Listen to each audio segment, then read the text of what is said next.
Zoya news plus registered के सियालकोट से bureau chief में शाहिद महबूब की रिपोर्ट के मुताबिक डीएसपी ट्रैफिक हेडक्वार्टर्स और लाइसेंसिंग का चार्ज मलिक अताउल्लाह ने संभाल कर काम का आगाज़ कर दिया है।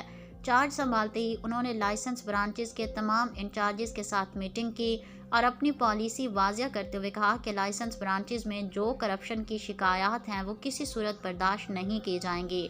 अगर कोई अहलकार इसमें अमल मुलव्वस पाया गया तो उसके साथ सख्ती से निपटा जाएगा और महकमे से बर्खास्तगी के साथ साथ FIR का इंदराज भी किया जाएगा। हमारा मकसद लोगों को बिला इम्तियाज़ अच्छी सर्विस फराहम करना है। जो शख्स ड्राइविंग कर सकता है, ड्राइविंग लाइसेंस हासिल करना उसका हक है। अब ड्राइविंग लाइसेंस का हसूल लोगों के लिए आसान कर दिया है। तमाम ट्रैफिक स्टाफ लोगों के साथ खुश अखलाकी और मोहब्बत से पेश आएँ। इस अमल से दुनिया और आखिरत दोनों जहानों में अल्लाह पाक के आपके लिए आसानियाँ पैदा फरमाएगा।